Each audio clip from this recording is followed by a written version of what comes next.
Thank you so much. Let me go to Ron Paul now. He's the congressman from Texas. Congressman, I draw this spider web up here, and I see it, and I think to myself, at the center of this really is the Fed. They're in this thing all the way around, and yet you want to talk about powerful people.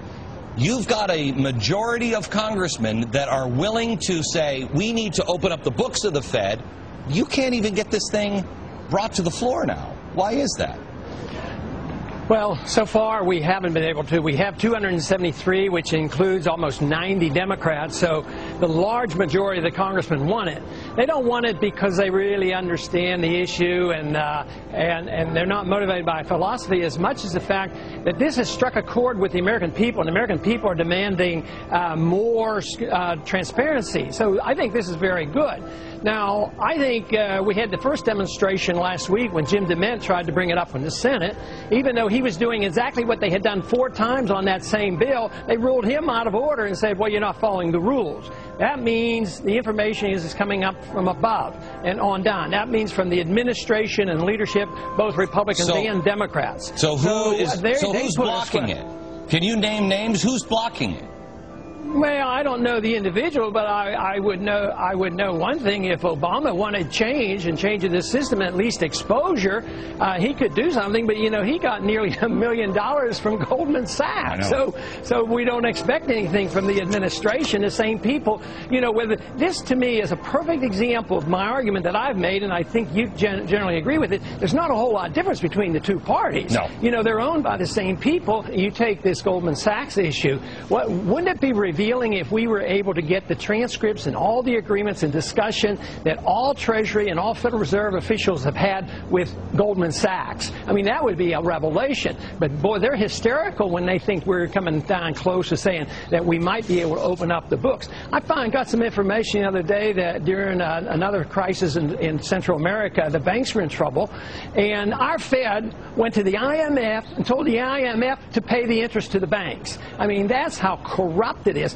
And the whole thing is as this system continues to falter, they're not going to give up. They're going to move all these shenanigans over to the IMF. They're going to have a world organization. So the powerful elite then will have a world currency. That's what they're being planning for right now. So we as a people really have to wake up. My effort is exposing the Fed, opening up the books. The American people want it, and we have both Republicans and Democrats demanding it. But you made the right point. How are we going to get the leadership to do what the American people are demanding? How much time do we have, Ron?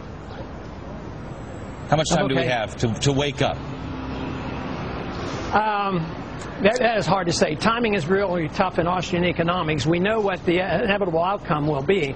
But I would guess it's just a few more years. I would think the handwriting will be clearly on the wall before Obama finishes his first term, which means the next shoe is the crisis in the dollar, the value of the dollar, not just the financial system. We will see high inflation rates soon. Congressman Ron Paul, thank you very much, sir. And speaking of the Fed, check this out. There's a videotape of Florida Congressman Alan Grayson grilling the Federal Reserve Inspector General. This is the one that is tracking trillions of dollars of your taxpayer money. This video is going to make blood shoot right out of your eyes. Watch this. I'm asking you if your agency has, in fact, according to Bloomberg, extended $9 trillion in credit, which, by the way, works out to $30,000 for every single man, woman, and child in this country. I'd like to know, if you're not responsible for investigating that, who is? We have responsibility for the Federal Reserve's programs and operations, audits, to conduct audits and investigations in that area. In terms of who's responsible for investigating, would you mind repeating the question one more time? What have you done to investigate the off-balance sheet transactions conducted by the Federal Reserve, which, according to Bloomberg, now total $9 trillion in the last 8 months? I'll have to look specifically at that Bloomberg article. I don't know if I have actually seen that particular one. So are you telling me that nobody at the Federal Reserve is keeping track on a regular basis of the losses that it incurs on what is now a $2 trillion portfolio?